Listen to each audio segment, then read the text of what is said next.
you.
In love and honesty to grow, and living just and true, great lofty heights attain, to build a nation where peace and justice shall reign. Amen. No, mo lọ ṣe home visit. Mo mọ nǹkan tí màmá fẹ́ rí mi fún, but wọ́n ní káàdì bíbá ìtẹ́lẹ̀.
Dr. Abraham, good afternoon, you are welcome.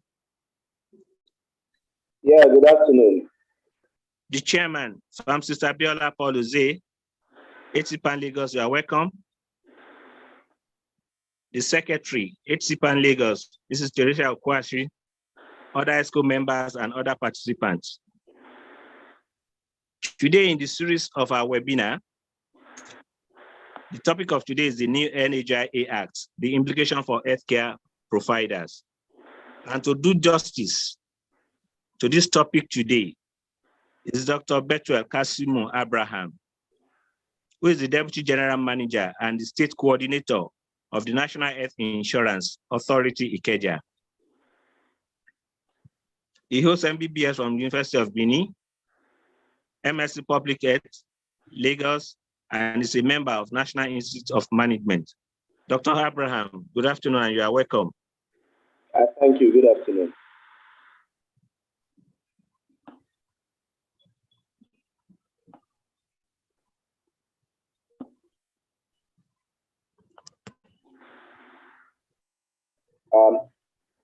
Am I expected to proceed at this time?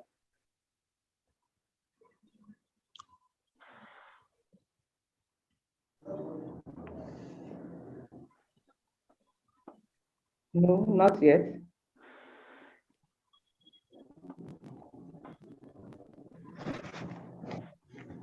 Okay. Dr. Ladakbo, I think I'm the next online.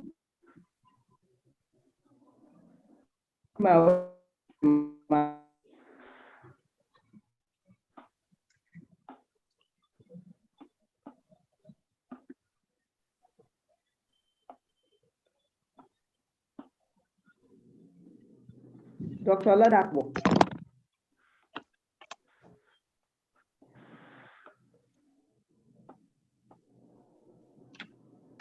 I'm asking you, am I the next online to give my opening remarks?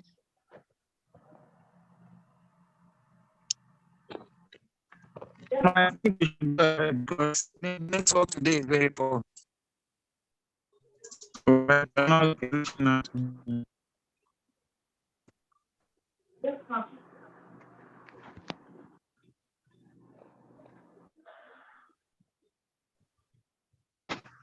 Good afternoon. You are welcome to this webinar. I now give my opening remarks.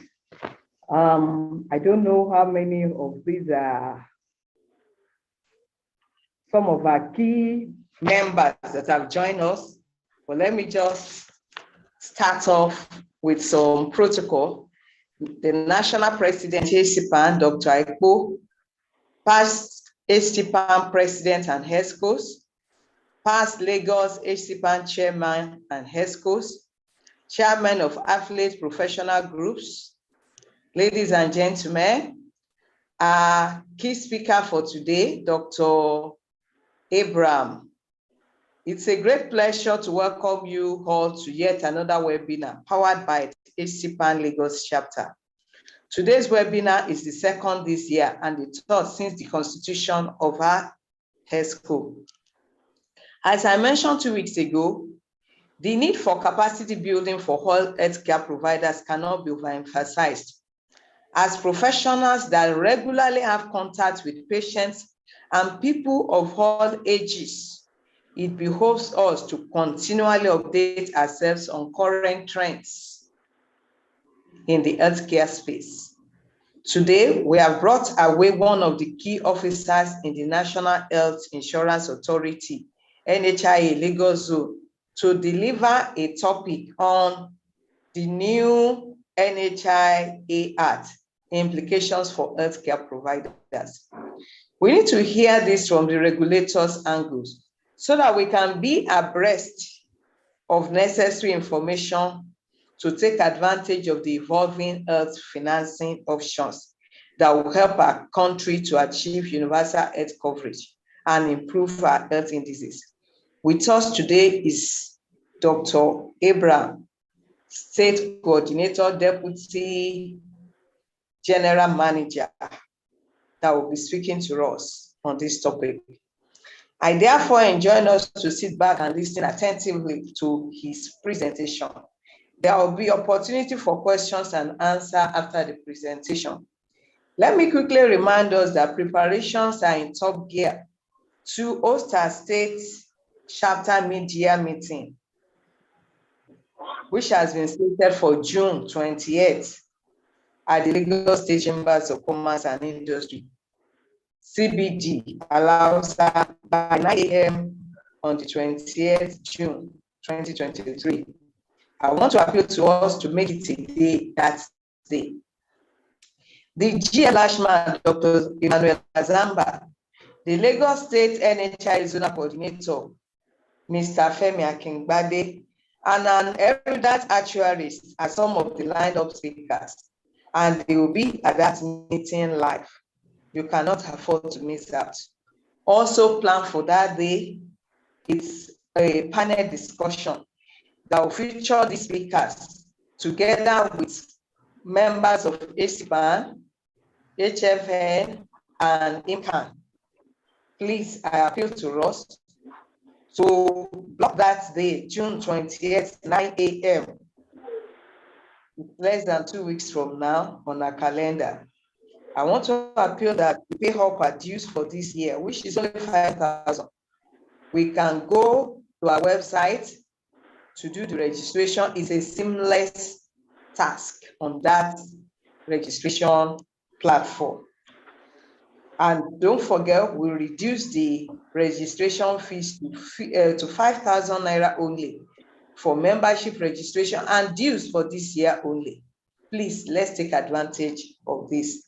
I must commend the chairman and ESCO of the Association of Radio that took it upon themselves to mobilize over 70 members to pay their dues. They paid M Block, having collected it from the members. That shows their own sense of belongingness to HCPAN. And not only that, they have also paid, they are the first professional group to pay up their corporate annual dues of 100,000. I want to believe that others will follow suit. So with this, I want to welcome you once again to the webinar, and I ask that we do enjoy the webinar. Let's be sure we get some take-home messages that we can run with. Thank you and God bless.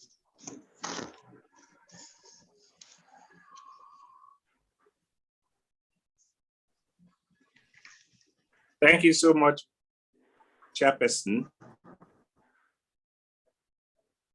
As has been rightly introduced, Dr. Kasimu is a fellow at the Institute of Health, Insurance and Managed Care of Nigeria.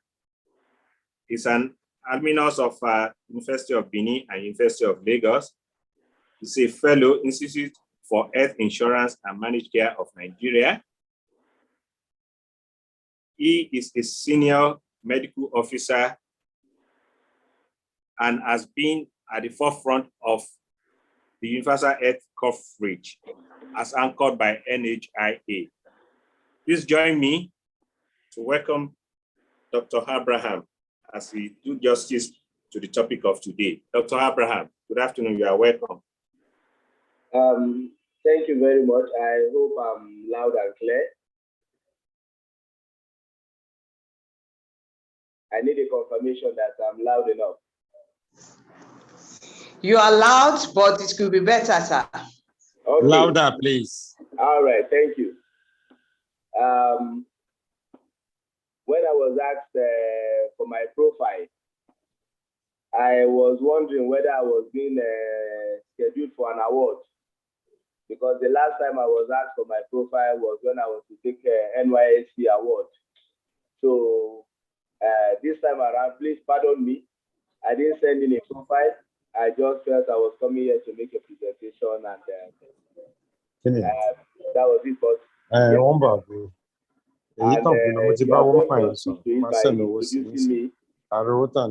to say thank you. I would have loved to share my screen, but each time I tried, the feedback I get here is the host has disabled participant screen sharing, because I would have loved you to see what I have on my screen. That way, I think learning would have been facilitated that way. But when I'm able to do that, I will go ahead and do so. Go ahead, sir. I can share the screen now. Yes, please go ahead, sir. Okay. All right.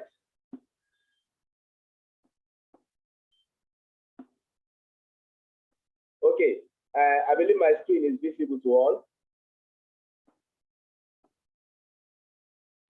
Yes, it is, sir. Hello? My screen is Yes, it's visible to all, I projected. believe. It's projected. All right. Thank you. All right. The outline I'll be taking, I was told I have just 40 minutes, and I'll try as much as possible to deliver what I have here within that time frame.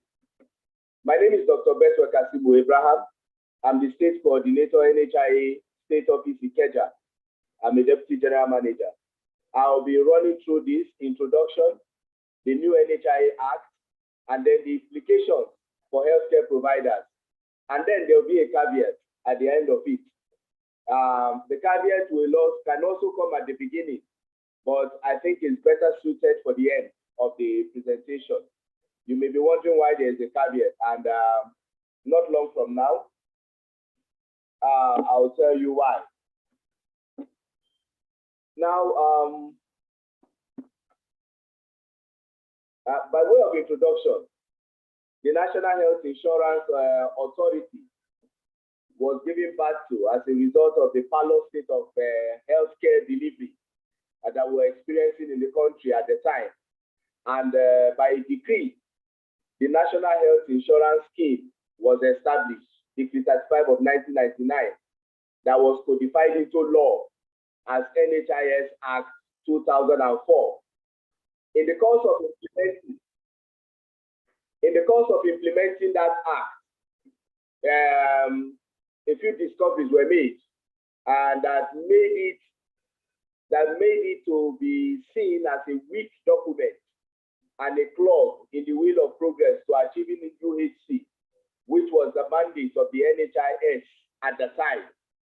And that weak, that aspect of the document that made it weak and a clog in the wheel of progress towards achieving UHC was the voluntary nature of health insurance that the Act promoted.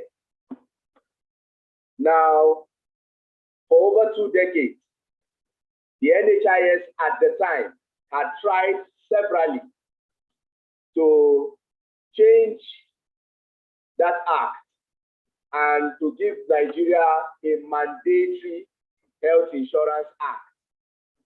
Tried severally, as several chief executives did, they were not able to achieve that. But with the coming of Professor Mohammed Nasir Sambo, we were able to, after 2 attempts, at the 3rd attempt, we were able to get a mandatory health insurance law that was signed, an act that was signed into law by the former President Muhammad Buhari on the 19th of May last year, 2022. Now, this new act has repealed the former act, the NHIS Act 2004. And this new act is codified into law as NHIA Act 2022. Now, the act is made up of 10 parts with 60 sections. And the NHIS, by this new act, has become known as the NHIA, National Health Insurance Authority. And by the same act, the chief executive, previously known as the executive secretary, is now known as the director general and chief executive officer. So these were slight changes that were brought about by the act.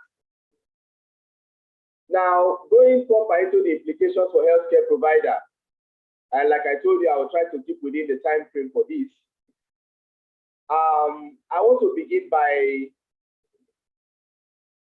mentioning what healthcare providers have prayed for all along, over time. The issue of numbers, having an ample supply of enrollees that can be interpreted capitation-wise.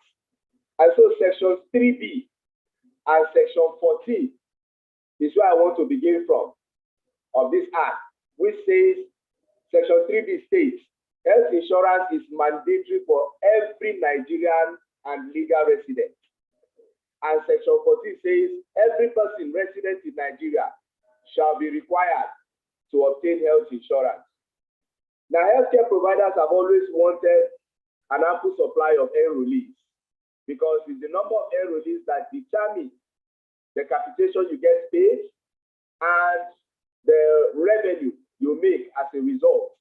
So the implication of this Section 3B and Section 14 of the NHIA Act, the new NHIA Act, is that there is a potential for more enrollees and by extension for revenue, increase in revenue for healthcare providers. Section 3C of the Act, of the new NHIA Act also states that to enforce the basic minimum package of health services, BMPHS, for all Nigerians across all health insurance schemes, as well as private schemes. Now, the 2014 National Health Act made mention of the basic minimum package for health services and also made mention of the basic healthcare provision fund. But it is with the new NHIA Act that we are implementing that aspect of the 2014 National Health Act. Now, the implication here is that healthcare providers accredited by NHIA for the basic healthcare provision fund implementation are the ones that would benefit. Presently, primary health centers are being used in the implementation of the basic healthcare provision fund. But where there is no primary health center, a private and accredited private healthcare provider will take that role in the providing healthcare for Nigerians under the basic healthcare provision fund. Now, this can only mean more enrollees and more revenue by extension for the healthcare providers. The new act, like I said, has given us an opportunity and the privilege to implement the basic healthcare provision fund, which is the funding source for the basic minimum package of healthcare services that was mentioned in the 2014 Health Act. Now, you will see that a lot of mentions are coming from Section 3 of the Act.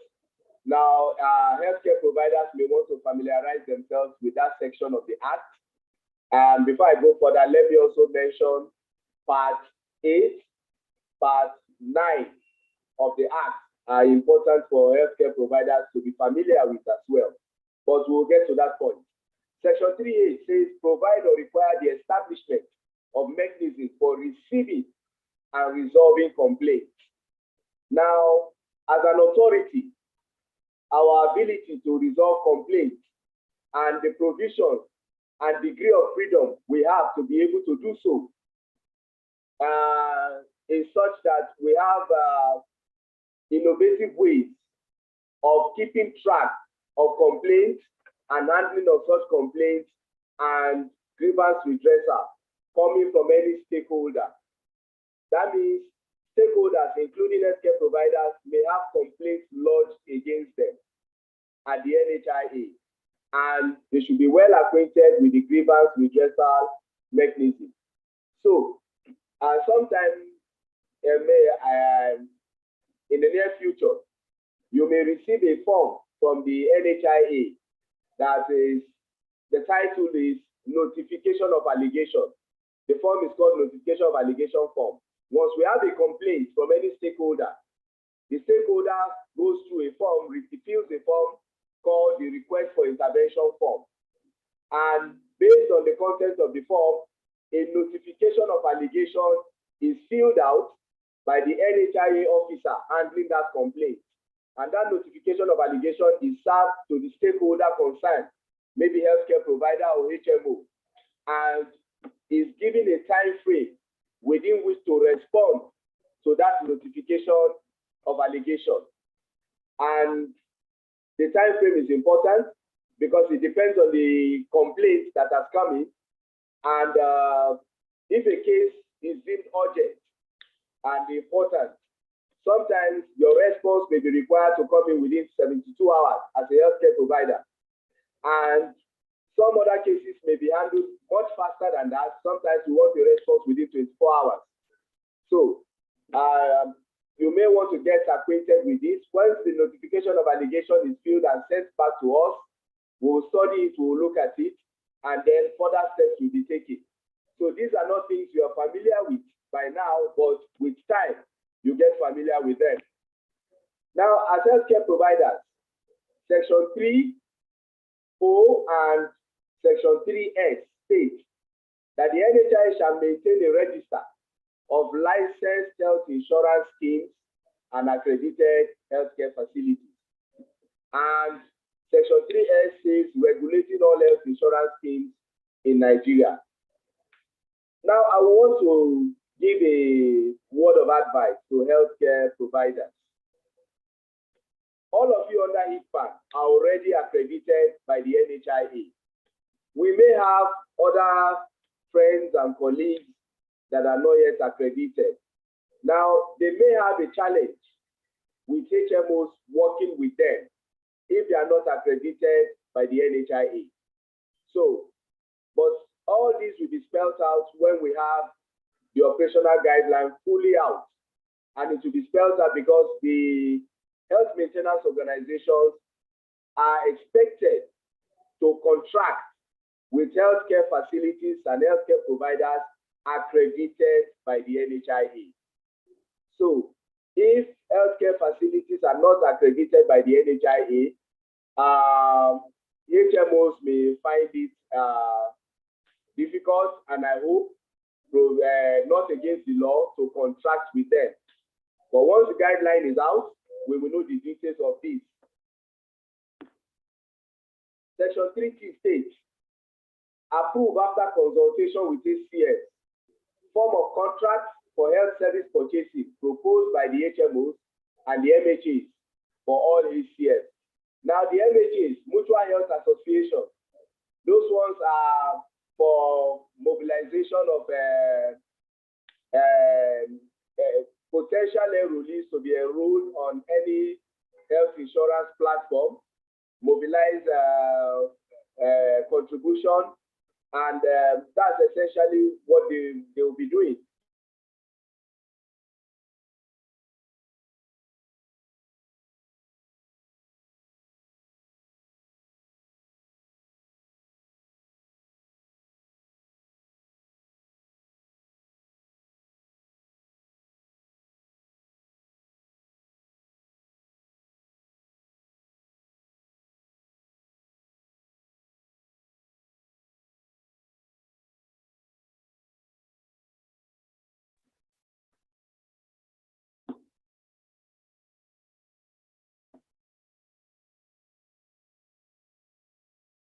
Am I audible now?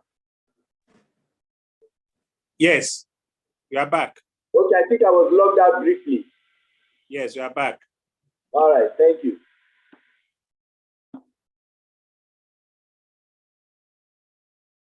So, based on the new act,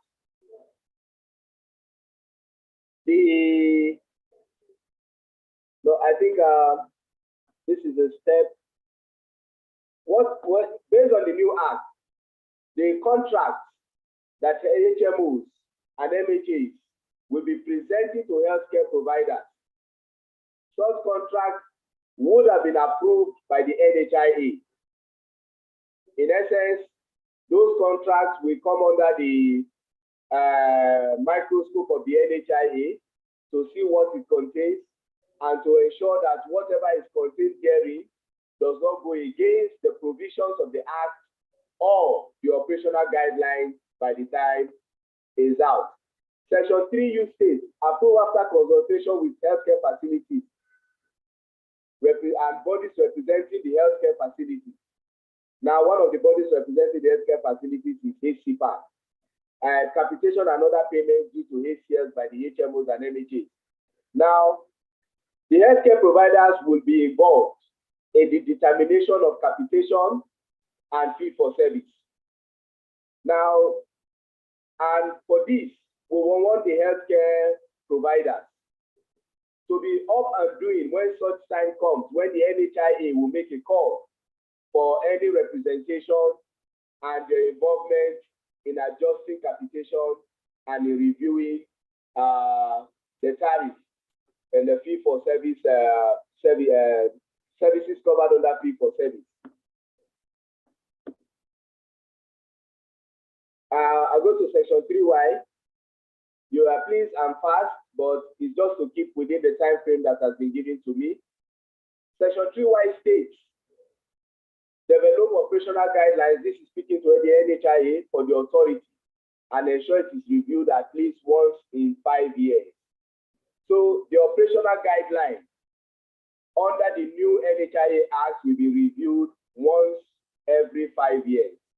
And so the healthcare providers will have to take note that the NHIA will always seek your input into the review of the guideline whenever it is going to take place, as we have always done. Now, I think about 2 weeks ago, somebody called me and was asking about the new guideline coming out, that when were they going to make their input? And I was surprised at that question, reason being that in national dailies, I think about 3 national dailies, the NHIA made full-page publication requesting from individuals, from associations, from groups to make representation, to make contribution, to send in memoranda that will aid in the review of the current guideline, and so that we will have an enabling new operational guideline based on the NHIA Act.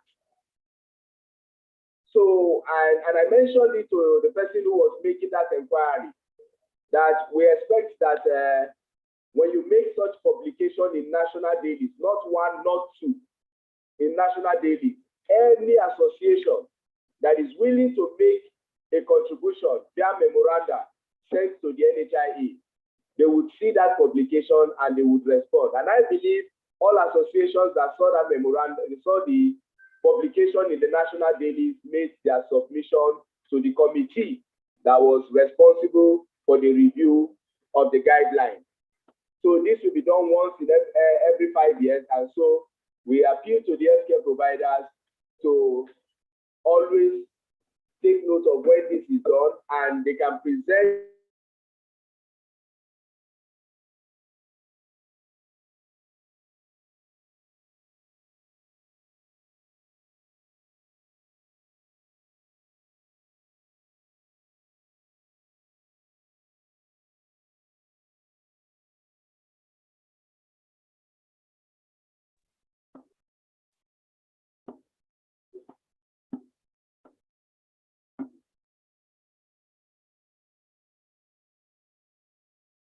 sorry, I think I was logged out briefly again. I hope I'm audible. Please, I need confirmation that I'm audible. Yes, you are. All right. Please go ahead. Okay. Now, section 3 of the NHIA Act, subsection Z, says sanctioning parties in accordance with the provisions of the operational guidelines.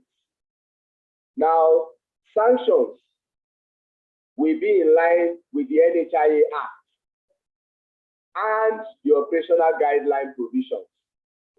Not just the Act alone, but the provisions of the operational guideline. I will get to the point where I will mention why both are instruments that will be used in making sanctions where sanctions are called for. Now, the section 3 AA, subsection AA states that the NHI shall ensure that tariffs agreed with ACS are reviewed on a 3-yearly basis. Our tariffs, based on the new NHIA Act, shall be reviewed every 3 years to the mutual satisfaction of healthcare facilities, HMOs, health insurance schemes, and the NHIA itself. And so the implication here is that having tariffs that last longer than 3 years will no longer be the case. under the new NHIA Act. And so our tariffs will be reviewed every 3 years. Now, healthcare providers are expected to participate in providing data for determining tariff.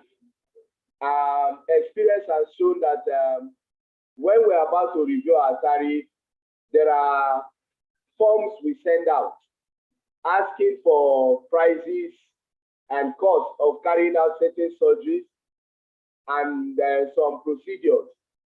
We send it to selected facilities that are selected objectively, scientifically, to carry out such a review. And they fill in these forms and they return to us. Some of them don't respond. The reasons we don't know. But we appeal to healthcare providers. If we're going to be reviewing our tariffs 3 yearly and be doing that objectively, we need your input. If your facility is selected to give us prices of procedures, please, we want you to give us those information because we need it to review the prices that we review from time to time. Section 3, subsection BB says to carry out such other activities as are necessary or expedient for the purpose of achieving the objectives of the authority. Now, this is an omnibus clause. Now, the function of this clause in the Act is that there may be situations that may arise that was not envisaged.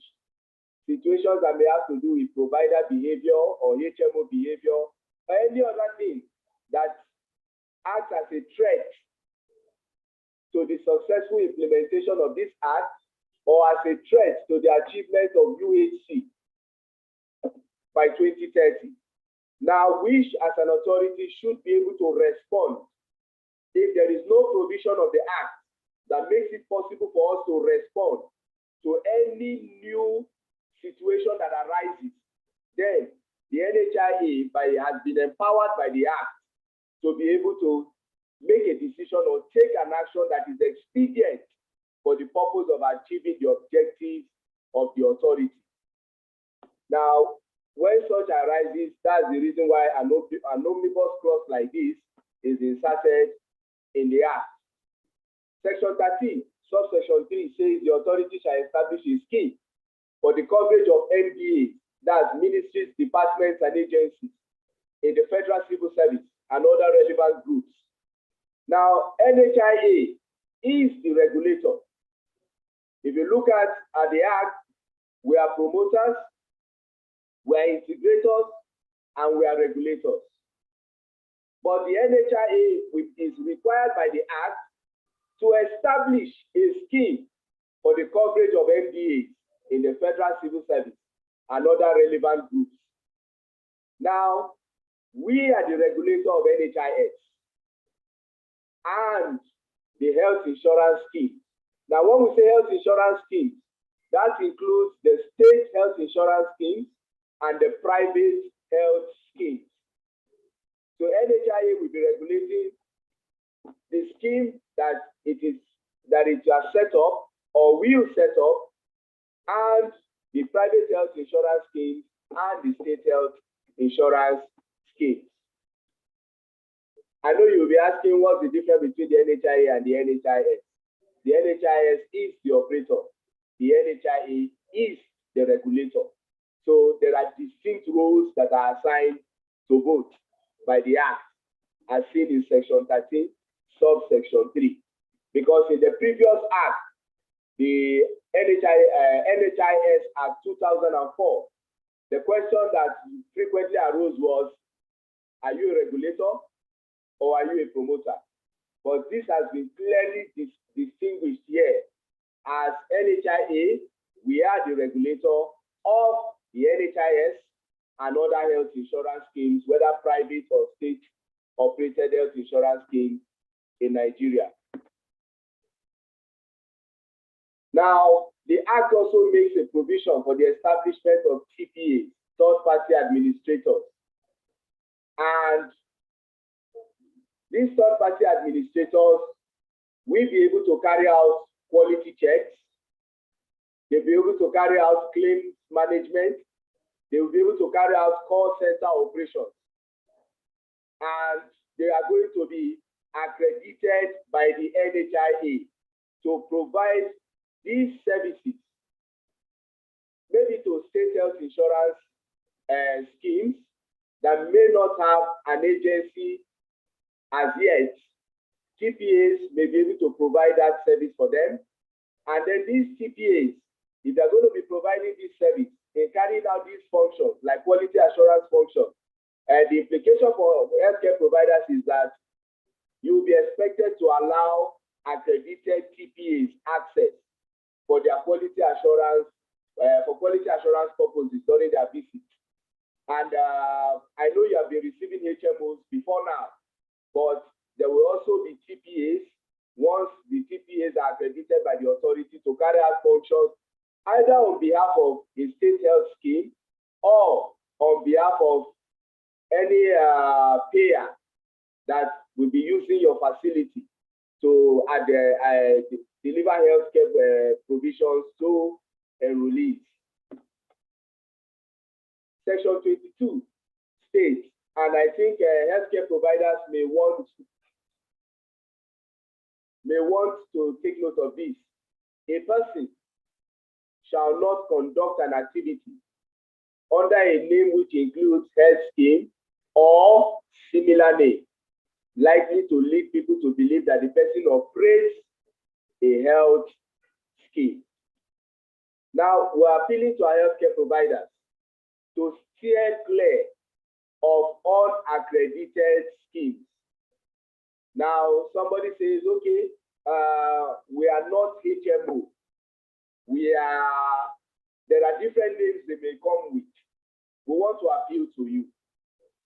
Any activity that mobilizes funds or that pools funds or that allocates funds for purchasing of healthcare is carrying out the function of a health scheme. If it is not accredited by the NHIA, such a person or organization is working at variance with the law, with the NHIA Act, and there are consequences for such. So please take note of this.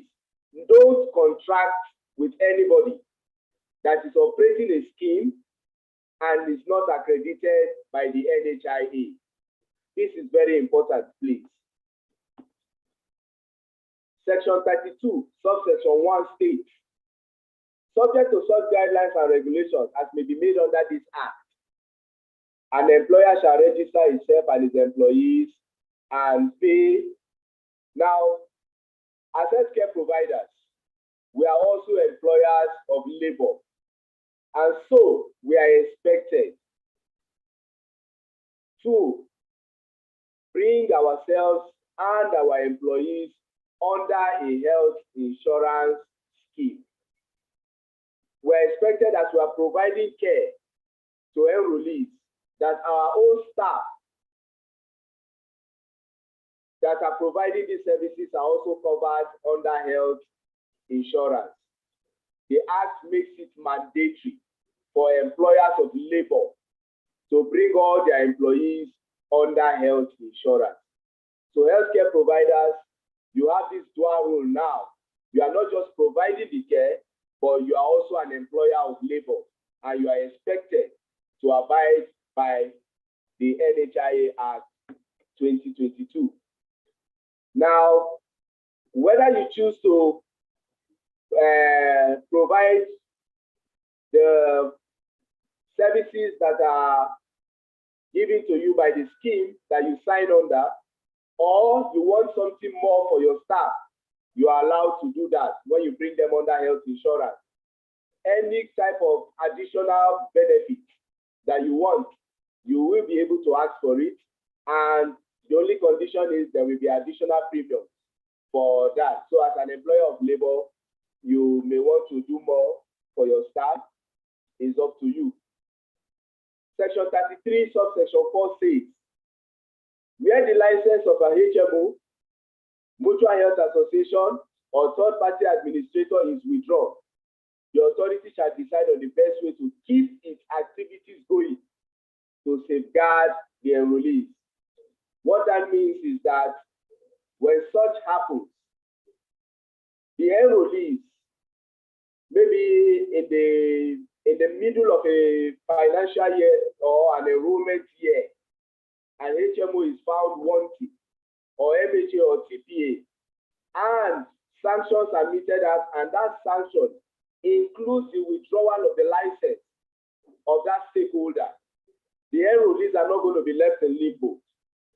There will be provision made to ensure that there is continuity of care for those enrollees that are being managed by the HMO, MHA, or TPA whose license has been withdrawn as a result of violating a provision of the new NHIA Act. And by extension, this means the healthcare providers that are to be paid for the services that are rendered to the enrollees will be protected. That's what this means. So it is not only the enrollees that will be protected, the enrollees are to be protected, the healthcare providers providing the services for these enrollees will be protected in the event that a HMO, MHA, or TPA goes under.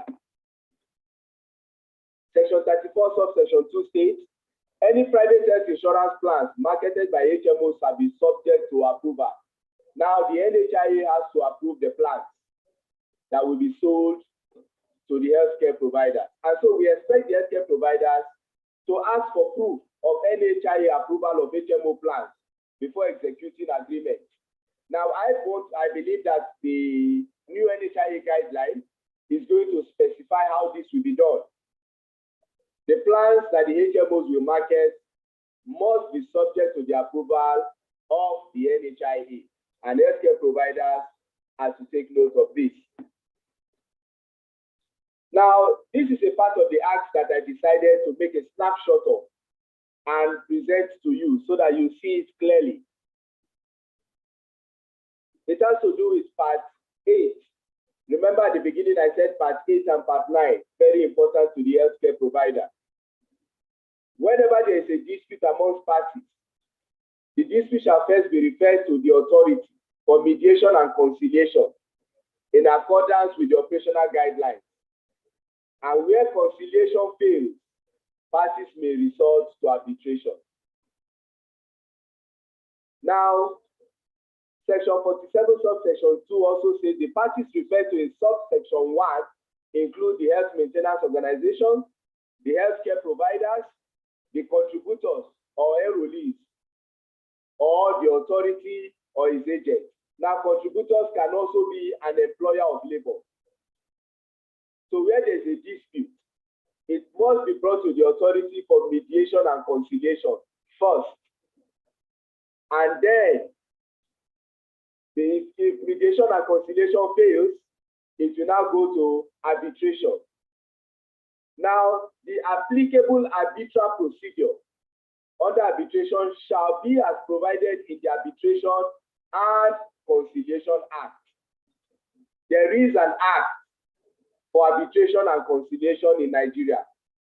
So the rules stated in that act must be followed.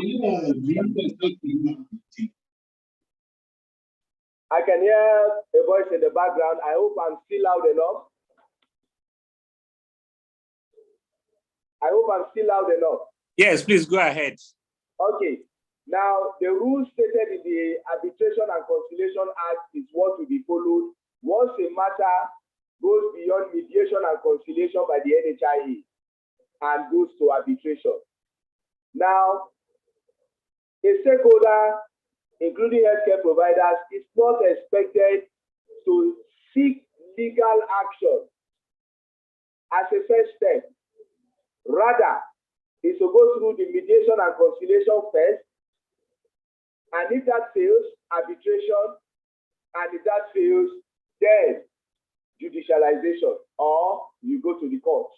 So please, healthcare providers have to take note of this part 8 of the NHIA Act 2022. Now, this is part 9, offenses, penalties, and legal procedures. The It says a person, and it's section 48 here, a person or health maintenance organization who fails to pay to the account of the authority. Now, this is speaking to HMOs. Who fails to pay to the account of the authority or state health insurance scheme is also speaking to employers of labor or any health insurance fund under this act within a specified period has committed an offense. A person who deducts contribution from employees' wages, remember you are employers of labor. A person who deducts contribution from employees' wages and withholds the contribution or refuses or neglects to remit the contribution to the appropriate fund concerned within the specified time. Now that specified time will be in the operational guidelines that will be coming out. Such a person has committed an offense. What this means is you are expected to pay the contributions of your employees within a specified time into the fund that you have chosen, and you do not do so after you have deducted from their salary, it is an offense. And please, we want you to take note of this. Subsection C of section 48 says, fails to remit payments to healthcare providers within specified period. Now, this is speaking to a private health scheme or to a state health scheme when it comes to basic healthcare provision form. Fails to remit payments to healthcare providers within a specified period stated in the operational guidelines. Now, HMOs that fail to remit funds that are meant for providers within a specified time commit an offense. And so, healthcare providers will be expected to report to the authority when expected funds, whether as capitation or fee for service, does not get to them within a specified time. They are expected to notify the authority. Now, failure to settle fee for service or other claims submitted by healthcare providers within stipulated time allowed in the operational guidelines. Now, in the current operational guidelines, which is outgoing, we say 14 days from when the HMO receives the claims, the HMO is supposed to pay. Now, enforcing this has been a little challenging under the old act, but under the new act, it's not going to be a problem because it has already been made an offense right from the NHIA Act 2022, which is a primary law. So implementing that is not going to be difficult. Now, subsection E says manipulate enrollee register for benefit of other parties before or after release of the register by the health insurance scheme. Now, the HMO or the provider is not expected to tamper with the enrollee register that is sent to them.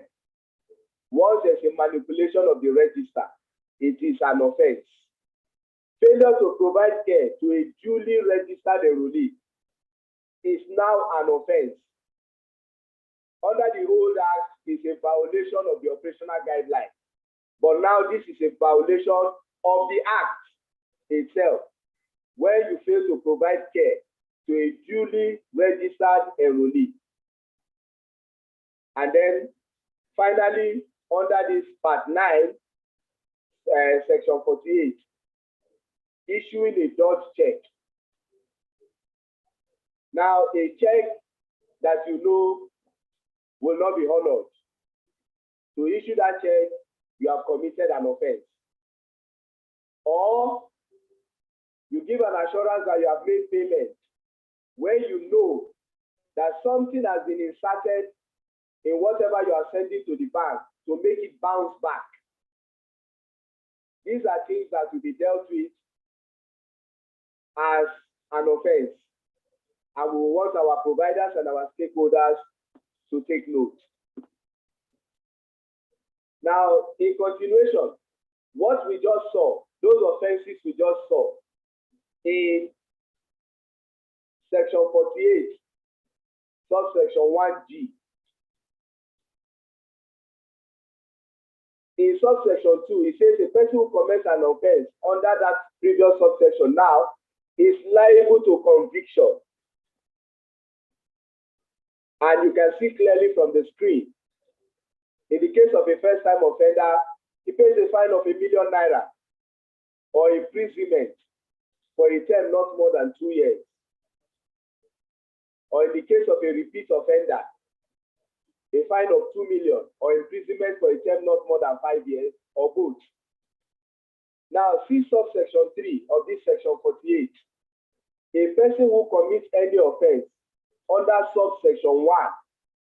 Now, subsection 2, A and B, refers to committing an offense under subsection 1G,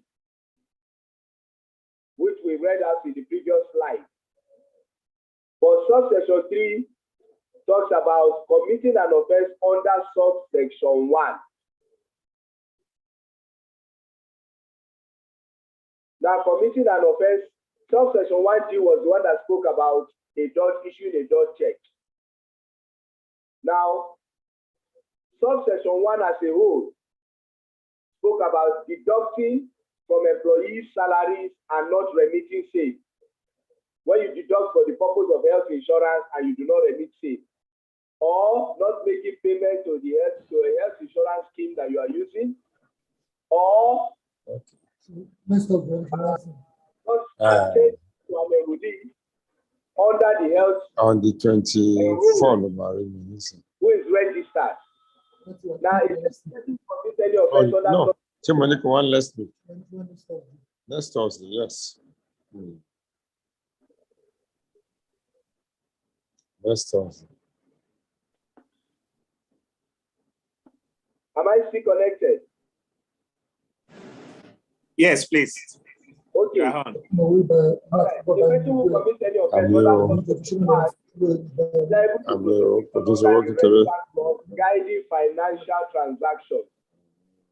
So the entire subsection 1, committing any offense subsection going against non-guiding financial transactions. For example, an enrollee who is for care and is denied care. Now it will be treated as a financial, as an affront on the financial law, because you have been paid and you are not delivering service. And I believe all of us will know what that means. You have been paid in advance and you do not deliver service. So let me try and cover all this. Now we're rounding down. The caveat that I want to bring here is we already have the NHIA Act 2022. And then Section 3Y of the Act prescribes that there will be an operational guideline, which will spell out in detail the regulatory and operational aspects of the NHIA Act 2022. Now, whatever the secondary law, which is the guideline, is going to spell out, supersedes anything we will discuss here at this event. Because when I was called to speak on this topic, I asked the question, why don't we wait for the operational guideline to be out so that we all know what it contains, and then we can educate ourselves further. So because of that, and that the event has been fixed and that I have to speak to this, I said I will be including a caveat that whatever the guideline is going to spell out, if it is different from any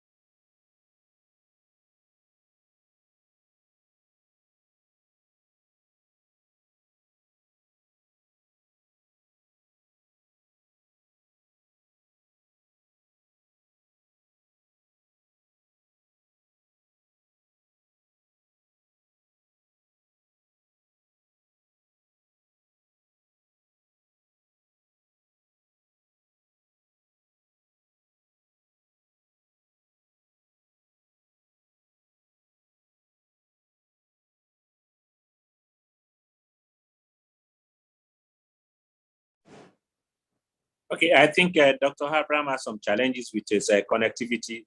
Let's hold on while we wait for him.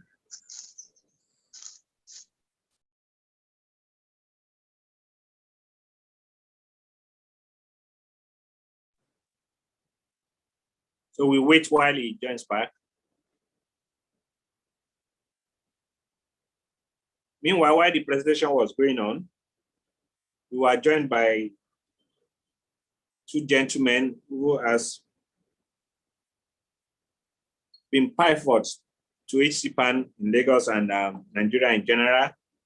And one of them is no other person than Dr. Sheo Akintade. Dr. Akintade, you are welcome to the webinar.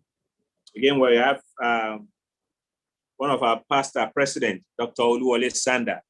Dr. Sanda, you are most welcome to the webinar. So while waiting for Dr. Abraham to rejoin, we'll be taking question and answer immediately after his presentation. So please get ready with your presentation. Again, we have in our midst too, Dr. Chief Jimin Arigbabuwo. You are welcome, sir. So please get ready with your questions. Answers will be provided as appropriate. Thank you.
Okay, while we are waiting for Dr. Abraham to rejoin, let me share with us some takeaway from his presentation so far.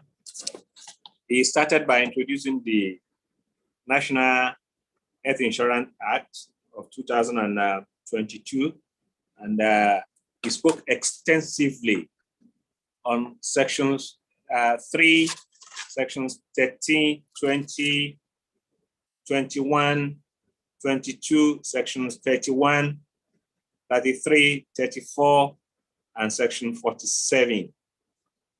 So those various sections spelled out the roles, the enrollment, the rules, and the difference between the NHIS and NHIA.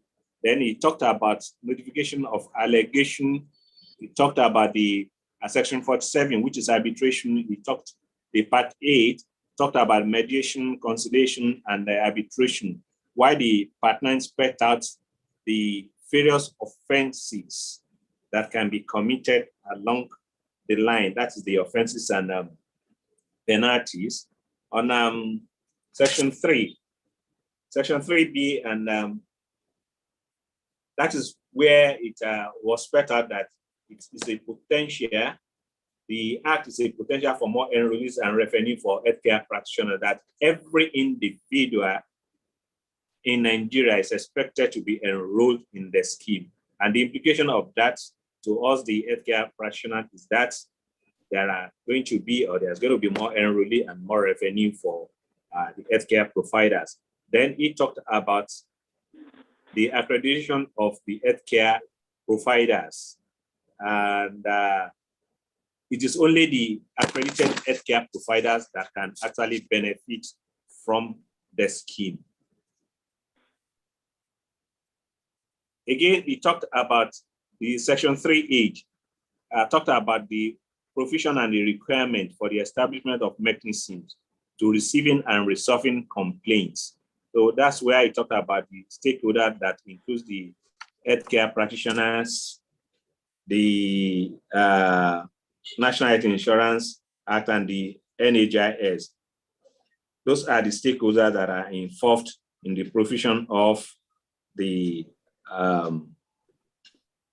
mechanism for receiving and resolving complaints. Then the other aspect he talked about is that every healthcare practitioner must make concerted efforts to join the scheme, as it is now the order of the day.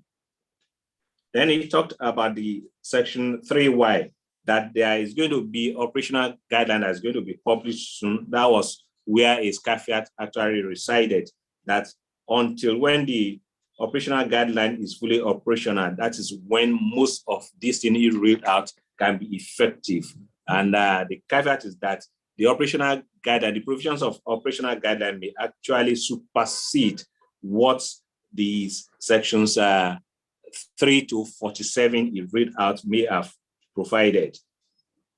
Then he talked about data, that every healthcare practitioner is expected to provide data for determining the tariff, and the last operation that some healthcare practitioners were invited to provide some data, but they weren't forthcoming. So he enjoyed the HCPs to join hands in providing data when called upon.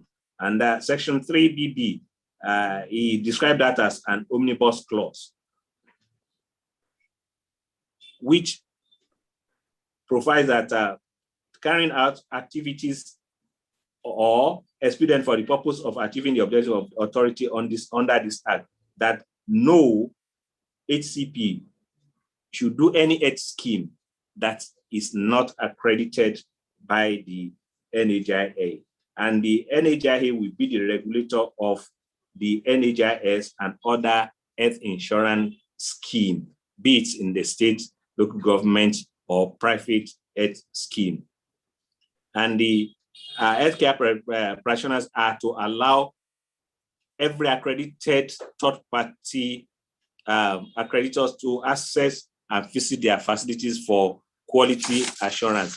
These TPAs are to do the work of the HMO that usually visit the facility for quality assurance, and at the same time, they are going to be doing that for the National Health Insurance. So the healthcare practitioners are enjoined to allow access to the TPAs whenever they visit. And of course, that every healthcare practitioner should be acquainted with the provision of the operational guideline that is going to be published soon. And every healthcare practitioner should steer clear of any unaccredited schemes. Equally, he talked about the enrollment of the staff of every healthcare practitioners into the scheme of HCP. So so long you are providing services, your staff should enjoy the service under the NHIA, because you double as employer of labor and, of course, service provider, so as to protect every staff of your facility. And the NHI section 33 talked about the protection of healthcare practitioners, the rules of engagement. He talked extensively on what is expected of every HCPs and the enrollees. Then every healthcare professional is expected to demand for proof of NHIA approval from every HMO plans before executing any agreement with them. That is the simple summary of what Dr. Abraham presented before the network touched him. Most importantly, the section 47, part 8 and 9, which prescribed the offenses and personality and offenses and penalties needs to be taken seriously. However, the caveat still remain. I repeat that he said that when the operational guidelines becomes is widely published and becomes operational, most of the provisions of the primary law may be subjected to the rules under the operational guidelines. Thank you so much.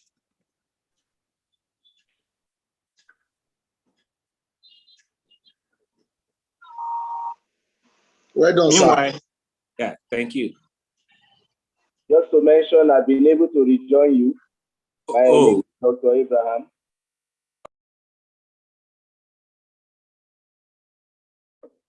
You're most welcome. Please continue. Okay, I cannot share the remaining part of the screen, just 2 slides left. But I think you have rounded it up. Actually, the content of those slides just mentions the operational guidelines, where the Act actually mentioned the operational You can share the slides, sir. Okay, can I do that now? Let's see.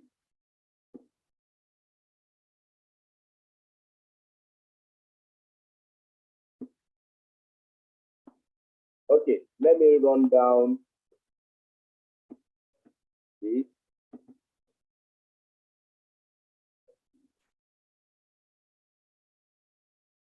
I think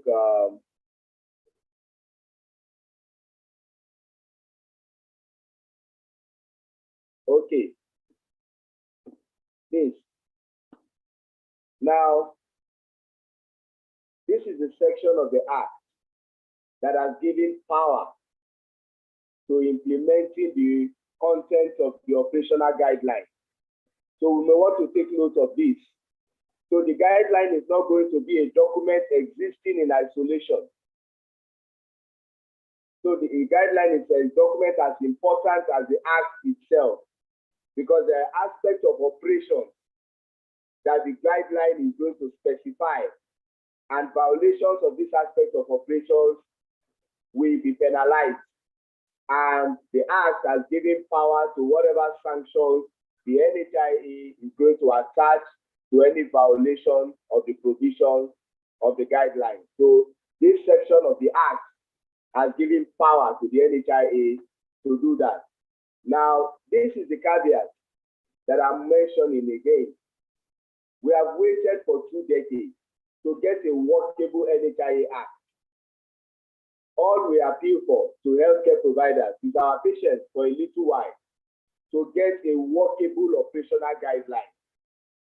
Our patients is highly coveted. Now the committees have done their work, and these guidelines will be out within the shortest possible time. And it's going to be a very workable document. Just like we had an Act, NHIS Act 2004, that we could not run with until Professor Mohamed Nasir Sabo came and decided he cannot work with an Act. Now we have a workable NHIA Act 2022. Similarly, we need a workable operational guideline.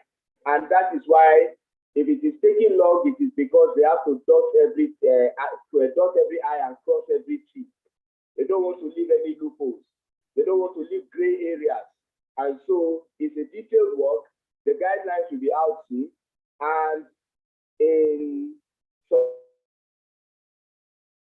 correction I want to make, because I was listening to our moderator, the TPAs are not replacing the HMOs. The HMOs already have their functions spelled out. But if they are going to play the roles of TPAs, they are going to be accredited as such. Even when they have the capacity to do so, they must be accredited as such. So we're going to have TPAs, we're going to have HMOs, we're going to have MHAs. So apart from HMOs visiting your facilities for quality assurance, TPAs may also be visited for quality assurance. So the TPAs are not replacing the HMOs, even though HMOs may be accredited as TPAs if they so apply. Now, the other thing I wanted to speak on is that the operational guidelines supersedes any interpretation that I may have given to any aspect of this primary law in the course of this lecture. That's why I keep appealing, let us wait patiently for the operational guidelines.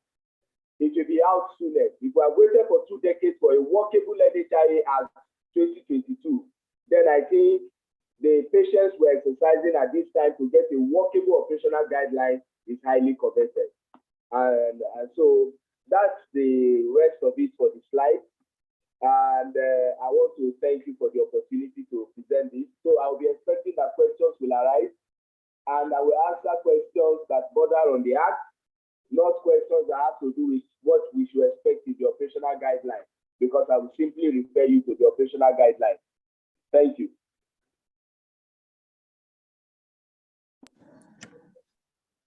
Thank you so much, Dr. Abraham.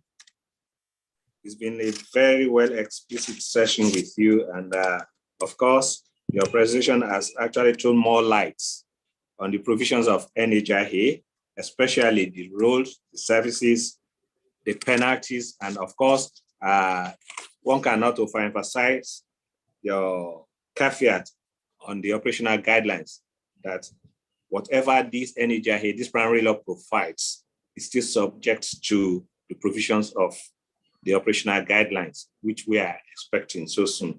Thank you so much once again. Yeah. Before the question and answer, may I call on the Publicity Secretary to give us a first over on HCPAN quickly. So Dr. Abraham, please, let's listen to our Publicity Secretary. All right, good afternoon, everyone. Thank you so much, moderator.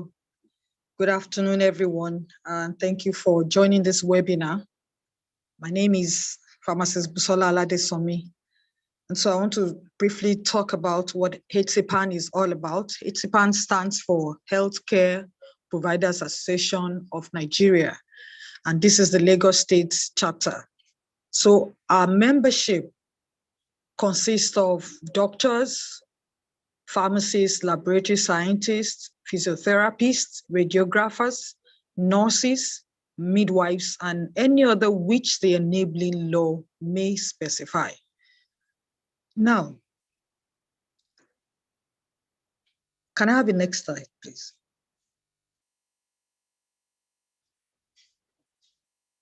So the Healthcare Providers Association was established under the NHI, then NHI's law.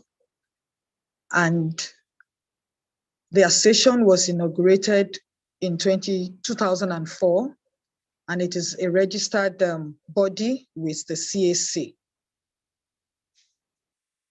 Our vision and mission. Our mission is to be the mouthpiece of all healthcare providers in managed care in the nation. And our vision is to have a healthy Nigeria encompassing society, community, and the common man at grassroots. So what are our aims and objectives? To educate members on the varied operations of managed care, to draw up a guideline that ensures each provider operates profitably and provide quality service, to ensure a smooth relationship between the fund providers, the healthcare providers, the various health maintenance organizations, the governing body of the NHIS, and to protect the interest of providers against any form of exploitation, and of course, to ensure the success of the operation of managed care in Nigeria. Okay, so I'd like to talk briefly about how to become a member. Yes, we have our executives there, but I'd like to talk very briefly about how to register. I'll wait for my next slide. Okay, so registration of members and payment of annual dues is 5,000 Naira only.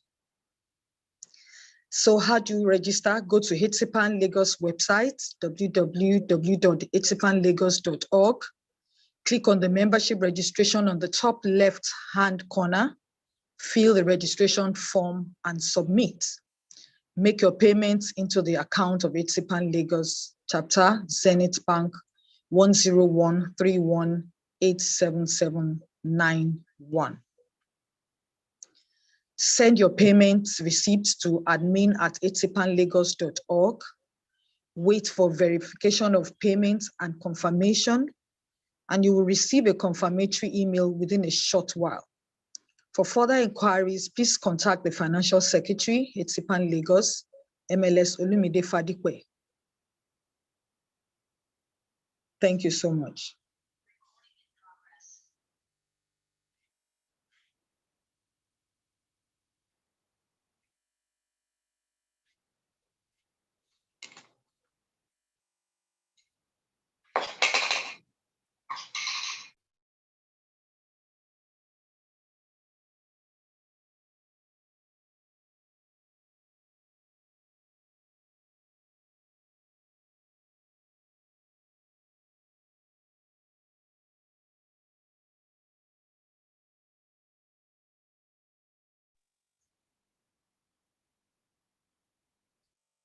Okay, so while we're waiting for our moderator to come back in, we'd like to recognize the presence of PSN Chairman, Pharmacist Babayemi Oyekunle. You're welcome, sir. And past PSN Chairpersons, Pharmacist Bola Gade Yola, Pharmacist Bolanle Adeniran. And also we have a past VP Pharmacy, HCPAN, Pharmacist Tonyo Yawole. You're all welcome. We also have in our midst past ESCO HCPAN Lagos, Dr. Fagbemi Omoniyo. We have Mr. Tosin Awoshika, Lashma consultant here with us. You're all welcome. Thank you so much. MLS Abimbola Adekoya, we cite you. We also see RN Clement Olaifa. Thank you everyone for being here. Thank you, ma'am. Yes, sir. Well done, ma'am. Thank you so much, the chairman. Thank you, ma'am. Thank you, sir. My chair. Now, yes, we are on to the interactive session, the question and answer session. We have some questions on the platform. I wouldn't know if we have to take that or some people, any of our participants that is interested in answering any question before we go into the platform. Question, comments from participants?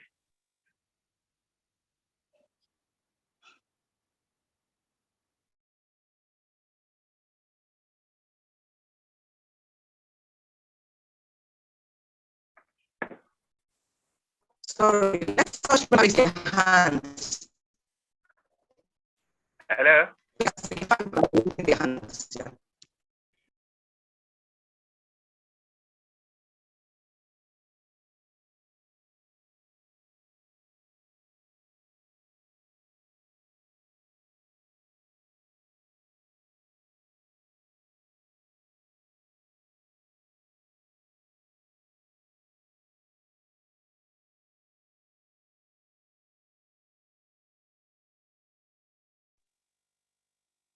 Okay, from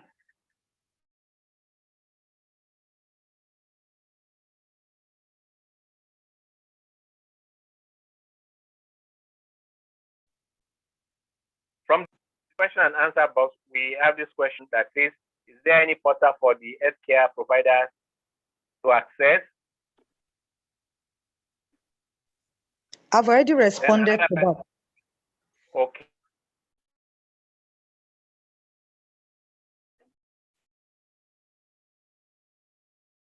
Okay. Another question says, another one says, can a patient enroll in NHIS in one of the state benefits and access care in another state? And may I respond to that?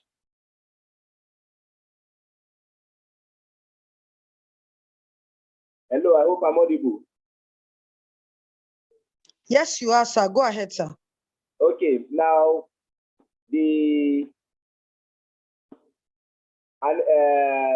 potential enrollee can actually register in one state of the federation under the NHIA and benefit from care in another state. Yes, that is possible and is allowed.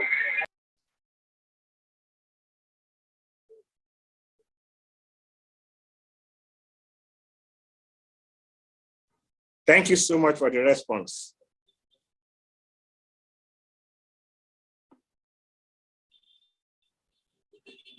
The other one here, I think it has been answered. Okay. Registration with NHIA.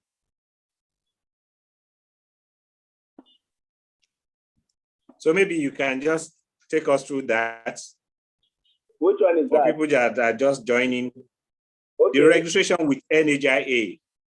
The registration into the stream. Okay, is it registration by an enrollee that wants to access healthcare or of a healthcare provider? Okay, this one says healthcare provider, HCP. Okay, now for a healthcare provider to register with the authority, the first thing they need to do is to send us a letter of application. Now, the letter of application is going to be done on the healthcare provider's facility letterhead, and it's going to be addressed to the Director General, National Health Insurance Authority, Abuja. And the title or subject matter is going to be application to provide healthcare services under the NHIA. In the body of the letter, what we expect is that you will introduce the healthcare facility, the range of services you provide, and sometimes we like to know where you started operations as a business entity. Then, if you are a healthcare provider that has branches, maybe more than a branch or two, what we expect is the very branch that you want us to accredit. In the body of the letter, you will state it. Because sometimes we see letterheads that have about 3 branches of the same facility, the same names, but different addresses. Now, if you apply that way, we don't know which one you want us to accredit. So in the body of the letter, you're going to state the one that you are inviting us to come and accredit. And that, let me use that opportunity to answer a question most of us that have branches used to ask. When you are coming under the NHIA, and let's say you have 4 branches, and the name of your facility is, let's say, ABC facility. ABC facility on the island must be registered distinctly from ABC facility on the mainland. So, accrediting ABC facility on the island does not cover ABC facility on the mainland. So, each branch must be registered separately and distinctly under the NHIA. So, once you have more than a branch or more than a facility, you will state in the body of the letter the one that you want us to come and inspect and accredit. Now, we expect that once you close the letter, you have to submit the letter in the nearest NHIA state office to you. The nearest NHIA state office to you, that's where you submit the letter. Now, for some of us that are maybe in the adjoining state, Ogun State, please, you have to submit in Abeokuta and not in Lagos. Now, once your application is received, we will go through the application and we will inquire from you the services you want to provide under NHIA. You have spelled out your capacity to us, the range of services you provide. Now, you must mention the services that you want to provide under NHIA. Now, we have a list. I would have loved to display that on the screen. We have a list of specialties that are accreditable under NHIA. And it will be good that you have an idea of these specialties. For example, if you are applying to the NHIA to provide primary and secondary services, we expect that in the body of the letter, you will state that you want to provide primary healthcare service, you want to provide under secondary, you want to provide O&G services, pediatric services, internal medicine services, and general surgery. Now, you specify each of the specialties in which you want to provide services. Let me see if I can share my screen. I think I can still share my screen so that I just show you the services that are accreditable under NHIA. Please give me a minute. What I have here is 839.41.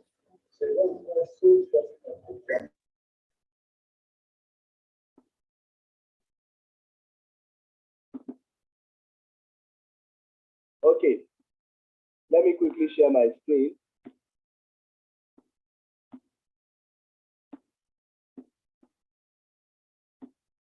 So please, you take a look at this. Now, under secondary care, if you are applying to provide secondary care services, we have a list of about 22 specialties or secondary services that you can apply for. So if you are providing primary care, it's just primary. But if you are providing secondary care, this is a list of services that you are expected to apply for. You can choose from this depending on your capacity. So based on the number of services you have listed in the body of your letter, we are now going to compute how much you're going to pay as registration fee. And that will be 50,000 naira non-refundable per service. So if you're applying as a primary care provider, the registration fee is 50,000 naira. If you're applying as a secondary care provider, maybe with about 3 secondary services, general surgery, internal medicine, O&G, it's a multiple of 50,000 naira. So for 3 of those, it is 150,000 naira registration fee. So if you are applying for both primary and secondary, let's say primary and 3 secondary services, it will be 200,000 naira registration fee, non-refundable. So based on what we have seen from the body of your letter, we will generate a remitter code for you, a remitter retrieval reference, RRR number. We will generate it for you. Please don't generate it yourself, because you may generate it and make payments into the wrong fund. So we will generate the code for you, and you make a payment at the bank, any CBN licensed bank, commercial bank, I mean. Now, once the payment is made, we will be alerted, you also will be alerted, but you are expected to bring back an evidence of payment, remitter receipt, back to the NHIA office. Once we receive that remitter receipt, and please, there's a difference between the invoice and the receipt. What we ask for is the receipt. So the remitter receipt, once we receive it, in our state office, will now issue to you in an NHIA official receipt. So if the remitter receipt you are bringing to us shows you have paid 200,000 naira, we will issue an NHIA official receipt with a value of 200,000 naira on it. And then in addition, we will give you the healthcare provider registration form. There is a form for primary care providers, and there are forms for each of these specialties for secondary care. So if you apply for both primary and secondary, let's say you apply for primary care and general surgery, you will be given a form for primary care and another form for general surgery, which is 2 forms, meaning you paid 100,000 naira. If you apply for 7 specialties and primary care, you will be given 8 forms, 1 for primary care and 7 for secondary care. You are expected to fill these forms, attach the necessary documents, and return back to the NHIA office. You fill the forms, attach the necessary documents requested in the form, and submit back to the NHIA office. Now, the documents you are expected to attach to the form, please take note. Number 1 is CAC registration of business name or certificate of incorporation. Number 2, an evidence to show that you have been allowed by the state where your facility is located to practice. In Lagos State, it is a farmer. So you show us an evidence of a farmer accreditation. You will attach it to the form when returning. CAC, a farmer accreditation. Number 3, professional indemnity insurance. It must be attached. You must procure professional indemnity insurance and attach it to the form. Number 4, practicing license, valid current practicing license of the professional for that specialty that you are applying to NHIA for. These 4 are very important that you attach them to the form. If any of them is missing, we will not receive the form from you when you are returning it. There are 3 other things that you attach to the form. And these 3 must be done on your facility letterhead. The first of these other 3 is inventory of assets. We want you to list out every asset you have in that facility. Now, an asset is any item that lasts more than 1 financial year. So your tables, your chairs, your examination beds, theater beds, the examination couch, the theater bed, any equipment that lasts more than a year, your ambulance and all that, those are assets.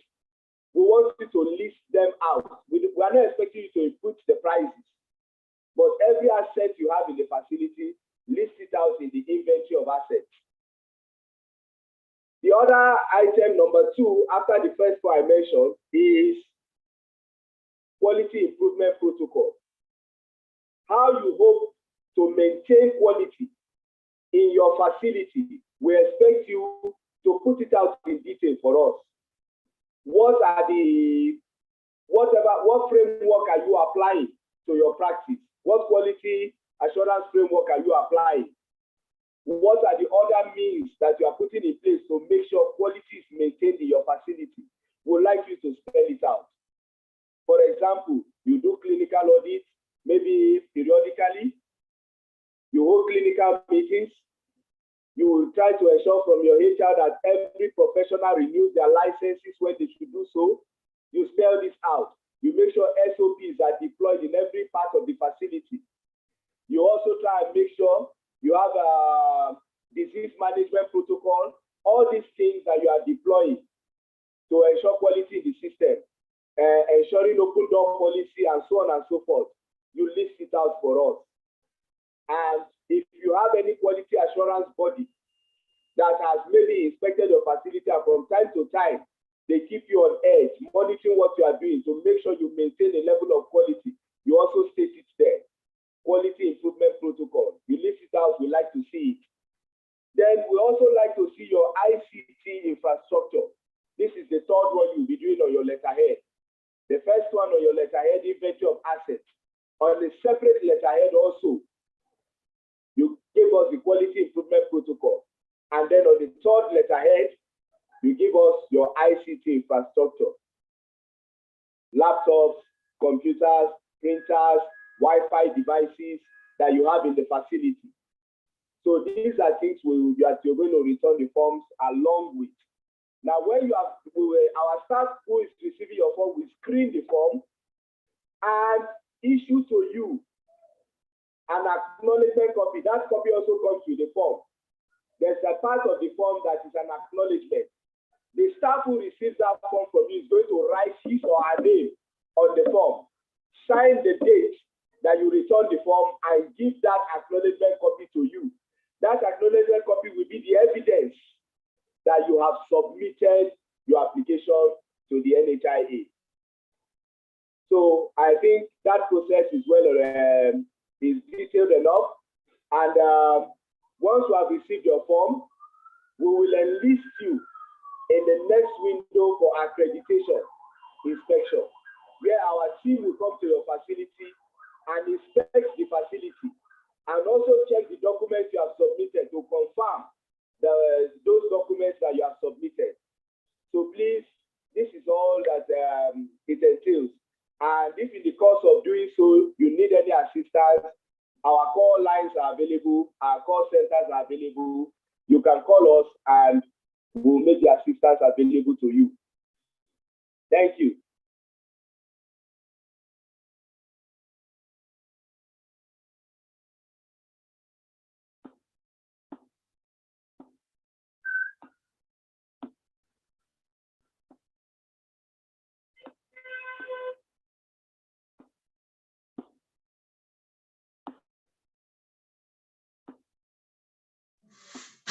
Thank you very much, sir.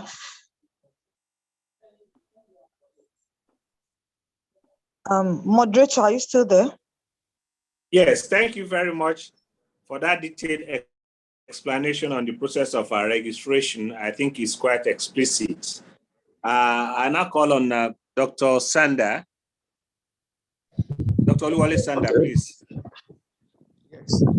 Good afternoon, healthcare providers. Thank you, our main speaker for today, Dr. Abraham from University of Benin. My whole school, we are the first set of doctors from Univen.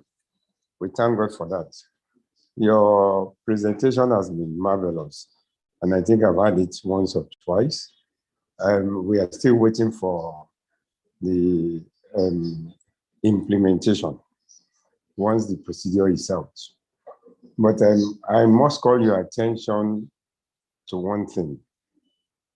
If you have, I know that your formal sector is superb, but the informal sector of NHIA is still not too much all right. And maybe that is where the state comes in. But if an enrollee decides to take, an enrollee in the formal sector decide to take Ilera Eco, what goes on? Is it the same thing? Can they enjoy both, or which one? And if an enrollee in the formal sector, still in ministry, working, not retired, decide to take Ilera Eco, what happened? And goes to the same facilities. Which one can the enrollee use? That's number one. Then number two, I don't know the efforts. When you say we should register our staff with your informal sector, or we register with anyone that pays us, is it the private HMO or NHIA, or the Lagos State Ilera? There are still many things to talk about this thing to get it right, but I think we are getting it right little by little. Thank you very much. All right, sir. I'll answer the first question. For the second question about where to register your staff as an employer of labor, I would leave that to the operational guideline so that I don't mislead without meaning to do so. Now, for the first question, an employee of the federal government in any of the MDAs cannot register a second time in that formal sector program is not allowed. If the same person decides they want to get health plan somewhere, well, I don't see why they may not do that. But to tell you the truth, the benefit package that is offered under the formal sector program is such that we don't have enrollees seeking private health insurance cover, as it were. Now we have enrollees whose spouses work in the private sector, and they provide some level of health insurance for them,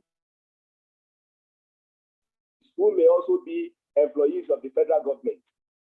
So for that is not interpreted as double registration in the formal sector, because they have a spouse working in the private sector who has health insurance there and decides to include his family that is a staff and employee of the federal government.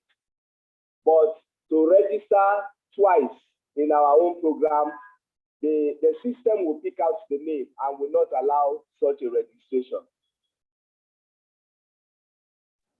You are not getting me properly. If you still allow me to talk. Okay. Now let me paint a scenario for you, right? Somebody, a family of 6. Yes. The husband, the wife, they are still on the program, but the children are over 18. Okay. And resides in Lagos.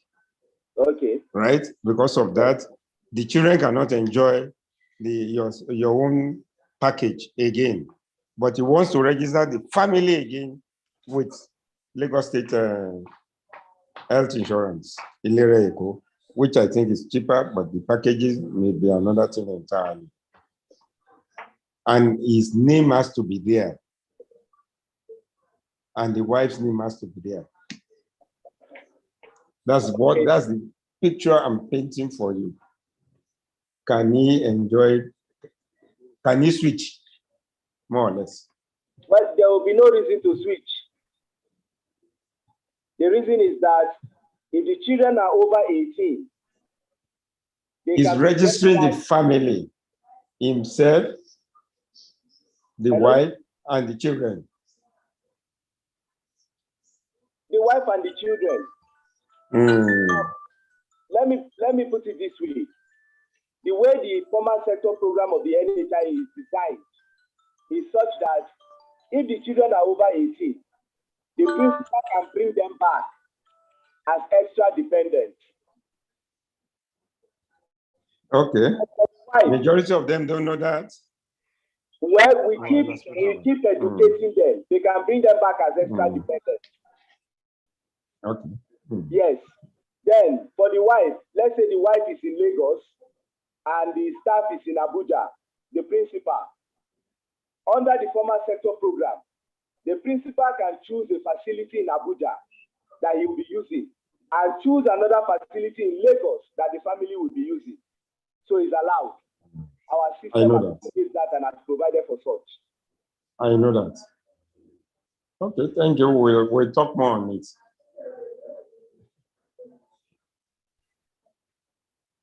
Thank you so much, Dr. Sanda.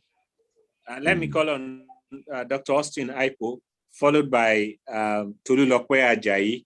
Dr. Aipo. Yes, thank you very much, moderator.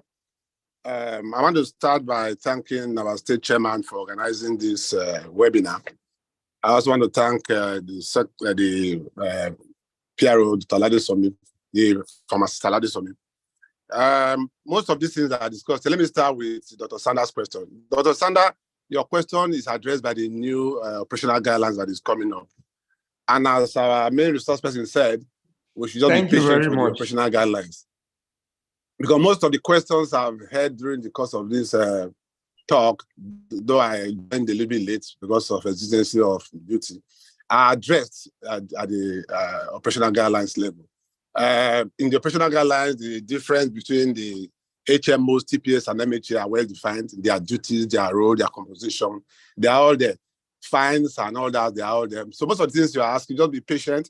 And I know that once the operational guideline comes out, we are going to organize through the state another webinar to educate ourselves about the operational guidelines. So many things, new things are also there.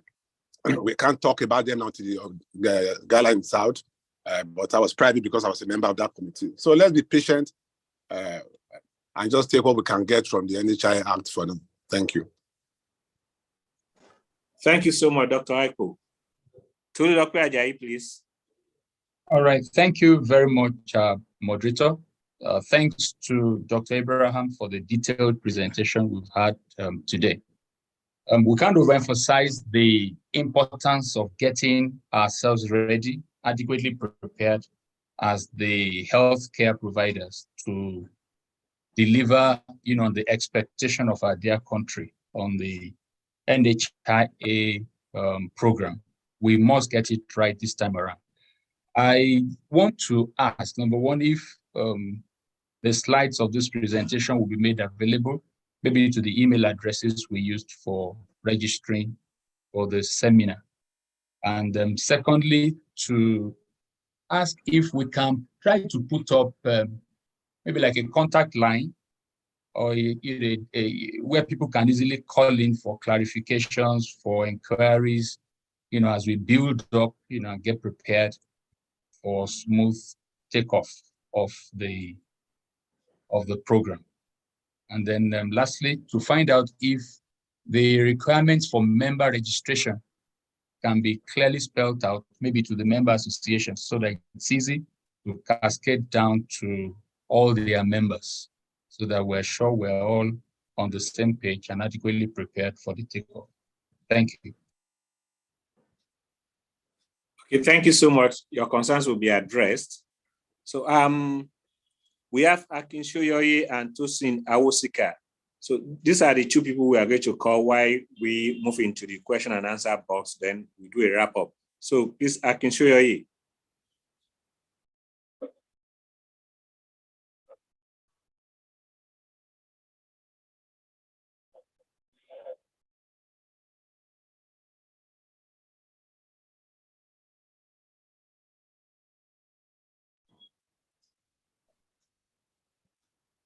Akin Shoyoye, please. Okay, can we call on Tosin Awosika?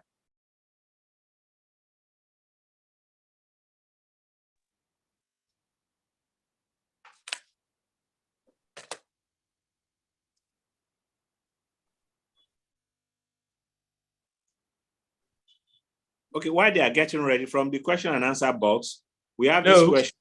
Okay. All right, please introduce yourself and go ahead. Can you hear me now? Yeah, please introduce yourself and go ahead. Okay, my name is Tosin Awosika. I work with or for LASHMA, Lagos State Health Management Agency. I'd like to thank Dr. Abraham for his presentation. But I think I'd also like to mention something, though he talked about the guidelines coming out. I think a lot of your discussion didn't really take cognizance of Section 13. We talked about the state health insurance scheme. Because,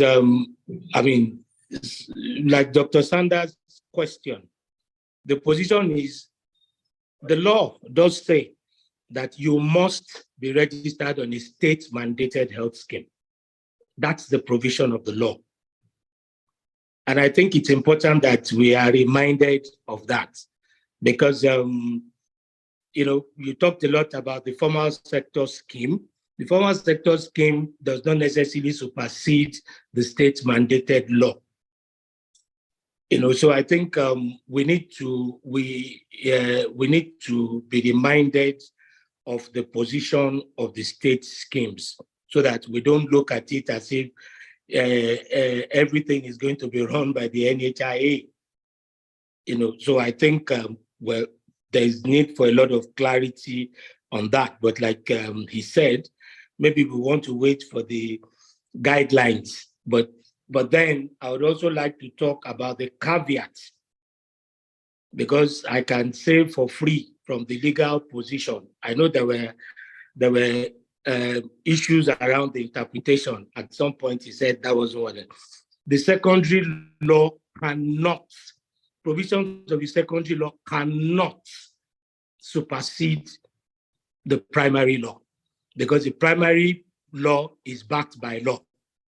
Yes, the guideline, the law talked about guidelines, but those guidelines cannot, from the legal position, supersede the provision of the primary law. I think we need to be very clear on some of these things so that we don't create, more confusion. But otherwise, I think it was a good presentation. I just thought that, well, that caveat needed to be properly explained.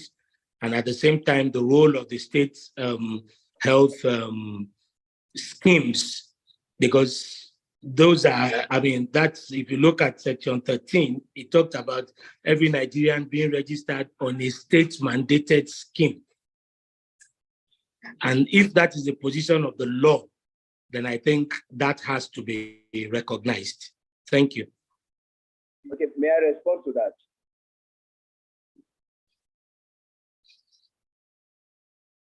Okay, please, quickly, because we have some 10 minutes to wrap up. Quickly, sir. All right. Now, at no point during this presentation did I say the secondary law supersedes the primary law. At no point. The presentation is being recorded. Secondly, that every Nigerian should be registered on a state-mandated scheme. Well, I have decided not to go into what will be made clearer by the operational guidelines. So please, the caveat that is there is my own way of telling you, let us wait for the operational guidelines. Like I said at the opening of my presentation, I asked the chairman, that's a pharmacist,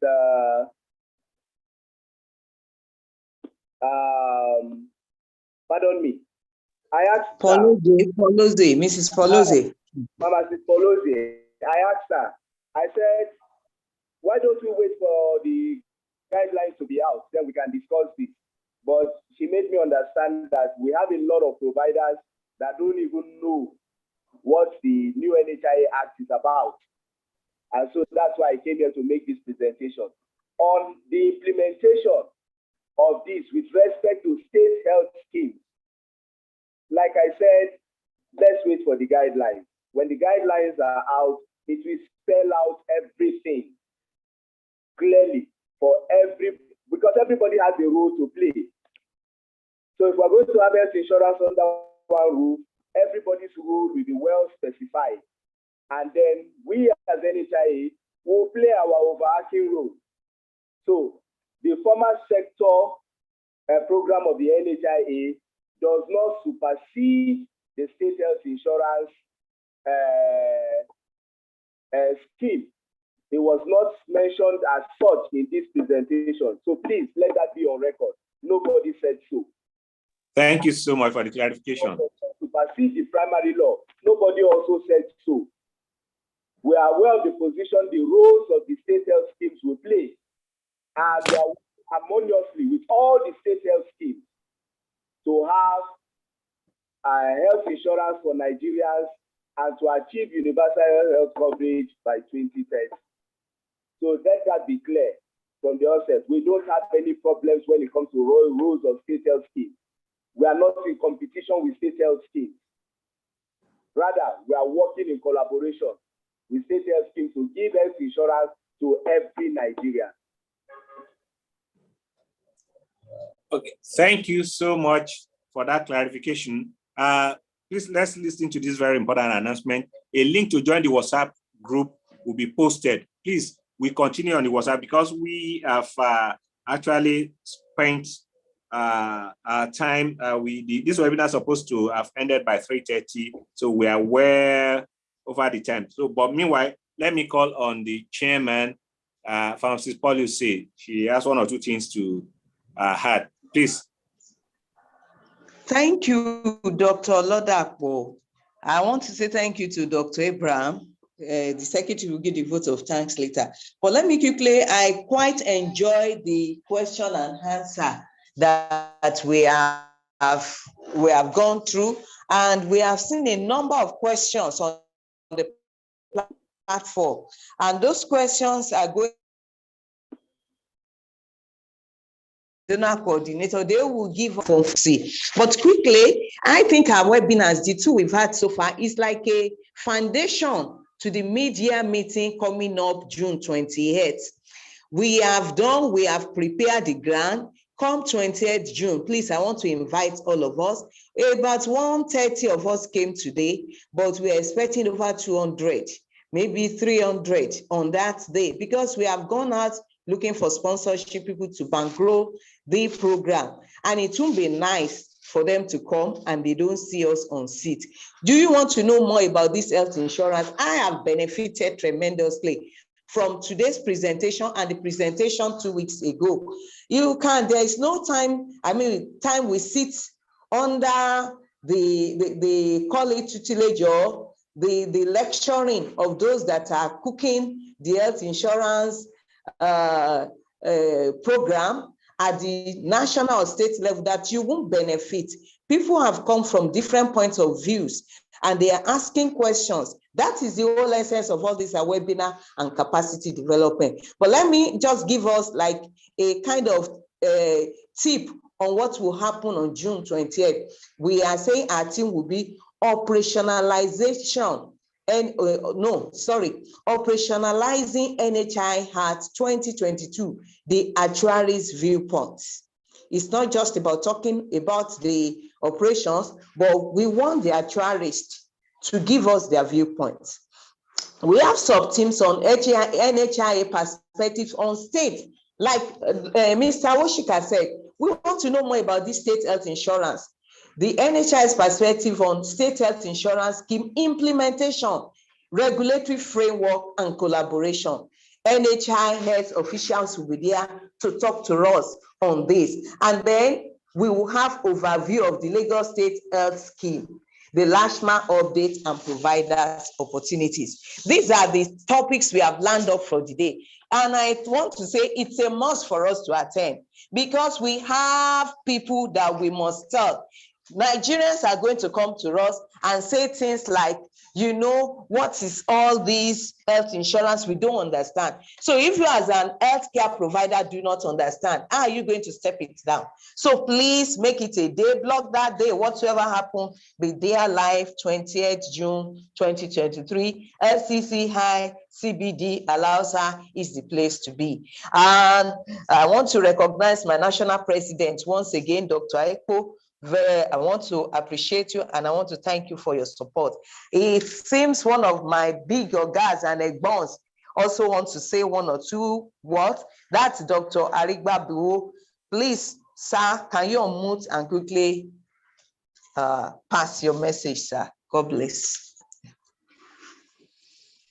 So immediately after Chief Arigba Buo's comments, we paste the link to join the WhatsApp group. All the other questions, whatever the inquiries you want to make, is going to be clarified on the WhatsApp group. Please kindly join. Thank you. Chief Arigba Buo, please unmute.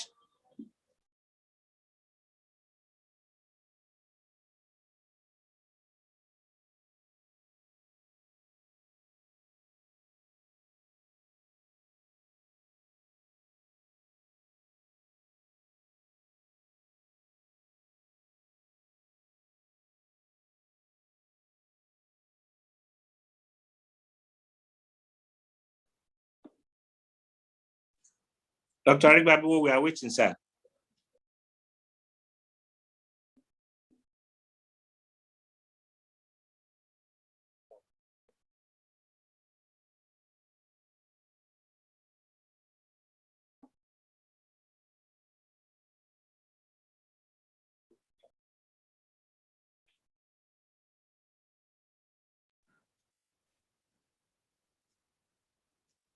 Okay, please, Farm Gafar. Okay. No comment. Okay, Thank you. thanks. Thank you. Thank you for giving me the opportunity to make contribution to the discussion today. It has really been, an interesting meeting. My contribution, we dwelt on registration of the providers, for the scheme, both the NHIA and the state schemes. As we are all aware that the new NHIA Act has made it mandatory for all Nigerians to register under NHIA for the health insurance, and we are talking about over 200 million Nigerians. And if there's really sincerity, for this to take off, then we should know that there is no way this can be achieved without totally involving the private sector. Because even presently, we know that more than 60% of care is given by the private sector. So there's no way this can be done without involving the private sector. So what I'm asking is that the registration requirements for providers to be in the scheme should be such that the NHIA as well as the state schemes, should be out to really, assist the private providers to be part of this scheme, not creating bottlenecks. Because if bottlenecks are created for the private providers to be registered or to be enlisted in the scheme, it shows that there is no sincerity, because the private provider now are the key sector that can make this thing happen. So there should be, so ordinarily, the state scheme and NHIA should even be cutting, I'm minding my words, should be cutting the private providers to be part of the scheme rather than creating bottlenecks for them. I accept that there should be standard, but then standard can be obtained. It's not that the private provider don't want to meet standard, but there are challenges of finance and things like that. So everything should be put in place to ensure that the private providers are enlisted. Whatever needs to be done to assist them to meet up with the requirement should be done. That is when we know that sincerely we want this health insurance, to cover all Nigerians, because it can only be done, like I say, it can only be done with 100% involvement of the private providers, which we don't even have enough. So the ones available, should be engaged 100%, and they should be encouraged. Whatever government need to do to encourage them, for them to meet up with the standard that is required, should be done. So that is my contribution. Thank you. Much. And on that note, I'm going to call on the secretary. The secretary, CPAN Lagos, to give us the vote of thanks. Hello, good afternoon, everyone. A poet, Mohammed Rumi, a 13th century Persian poet, wrote this: "Wear gratitude like a cloak, and it will feed every corner of your life." Therefore, I, Mrs. Okwash Teresa, General Secretary of ACPAN Lagos State, on behalf of ACPAN Executive Committee and ACPAN Lagos, deem it a great honor to propose a vote of thanks to all who have helped us in making this webinar a resounding success. First of all, I am thanking the Almighty God for giving us the courage and spirit to arrange this webinar. His blessings turned this event into a grand success. And my profound gratitude goes to our guest speaker, Dr. Betwe Kasimu Abraham, the Deputy General Manager, State Coordinator, Nhia, Lagos State.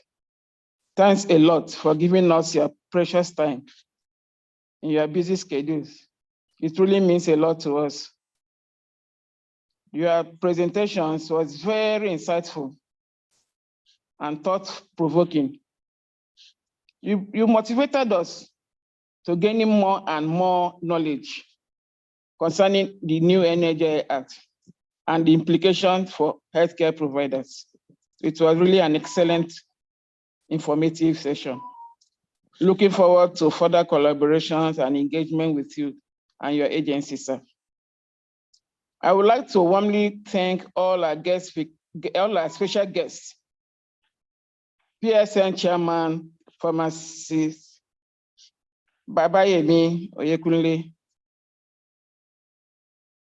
and another pharmacist in our midst.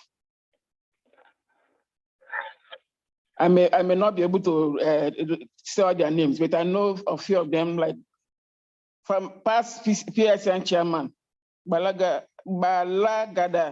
Iyala, forgive me for the wrong pronunciation, and the past and present SCPAN executives. You have all done well. The event wouldn't have recorded huge success without you. Thanks very much for gracing this event. A special thanks goes to even all members present today, all the participants, SCPAN members and other ESCO members. Thanks so much for gracing the occasion. We wouldn't have recorded success without you. We look forward to further meetings and capacity building programs with you. Thanks very much, and God bless you. I must not fail also to appreciate Dr. Sanda, Dr. Ribabuo, Dr. Oxin Aipo, Dr. Kintade, Pharmacist Gafa. You have all done well. You are all appreciated. Thanks so much. God bless you.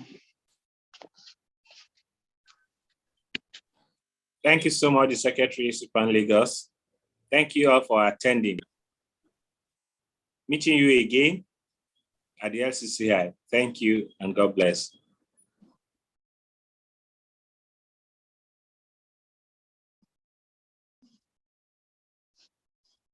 Sunday. Thank you, Dr. Oladapo. God bless you. Thank you, ma. Then Thank you I think so much. we have to My moderator, I the forgot to appreciate you. So sorry. You have done wonderfully well. Thank you so much. Your performance was excellent. Thank you so much, ma. Just like we started, I think we should close with the recitation of the second stanza of our national anthem too.